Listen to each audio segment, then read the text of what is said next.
இன்று வைகாசி அனுஷம், திருவள்ளுவர் பிறந்த தினம்.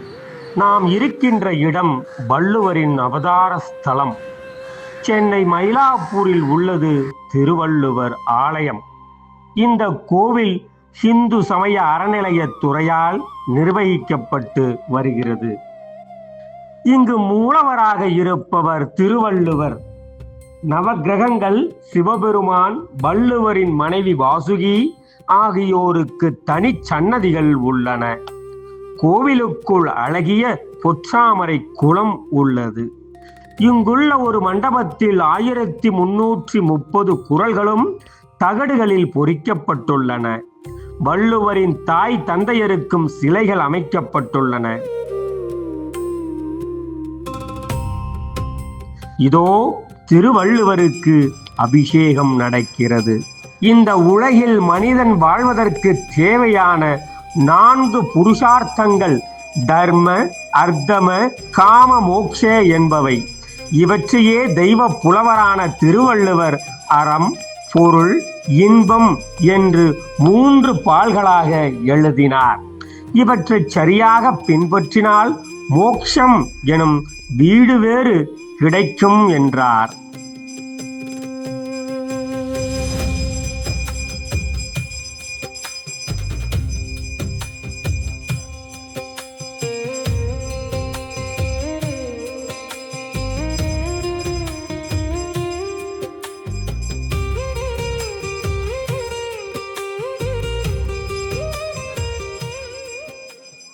வேதங்களில் என்ன சொல்லப்பட்டுள்ளதோ, மனு முதலிய ஸ்மிருதி நூல்களில் என்ன சொல்லப்பட்டுள்ளதோ அதே சனாதன கருத்தை தான் திருவள்ளுவரும் சொல்கிறார்.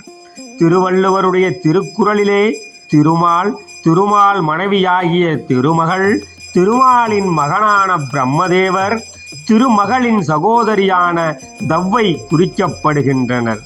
அத்துடன் யமன், இந்திரன் முதலிய தேவர்கள் பற்றிய குறிப்பும் இடம்பெற்றுள்ளது. அதனால்தான் அவர் இந்து சனாதன மதத்தைச் சேர்ந்தவர் என்று நாம் கூறுகிறோம்.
இன்றைய தேதியில் திருவள்ளுவர் குறித்து நாம் அறிந்து கொள்ள வேண்டிய காரணம் என்னவென்றால், இன்றுதான் திருவள்ளுவர் பிறந்த நட்சத்திரம், அதாவது வைகாசி அனுஷம்.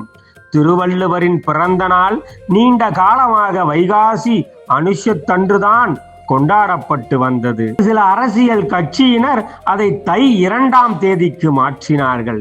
இதனால் விளைந்த குழப்பத்தை தீர்ப்பதற்காகவே திருவள்ளுவர் திருநாட்கழகம் என்கின்ற அமைப்பின் சார்பாக ஒவ்வொரு ஆண்டும் திருவள்ளுவர் தினம் வைகாசி அனுஷத்தில் கொண்டாடப்பட்டு வருகிறது. எனவே நாம் அனைவரும் இந்த உண்மையை உணர்ந்து ஒவ்வொரு ஆண்டும் வைகாசி மாதத்தில் வருகின்ற அனுஷ நட்சத்திரத்தன்று திருவள்ளுவர் பிறந்த நாளை சிறப்பாக கொண்டாட வேண்டும். வள்ளுவன் தன்னை உலகினுக்கே தந்து வான்புகழ் கொண்ட தமிழ்நாடு என்று பாரதியார் பாடுகிறார். அந்த வகையில் தமிழ்நாடு திருவள்ளுவர் பிறந்த மாநிலம் என்ற பெருமையை பெறுகிறது.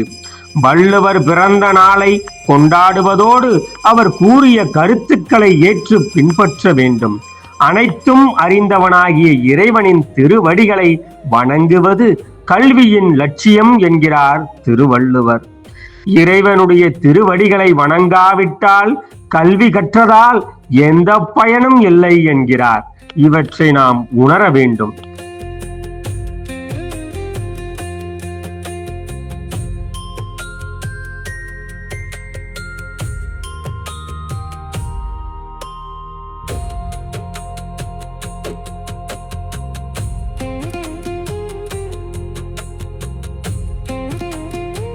தெய்வ புலவரின் பெருமையை உலகம் முழுவதும் எடுத்துச் செல்ல வேண்டியது இந்து தமிழர்களாகிய நம் ஒவ்வொருவரது கடமை என்பதை உணர வேண்டும்.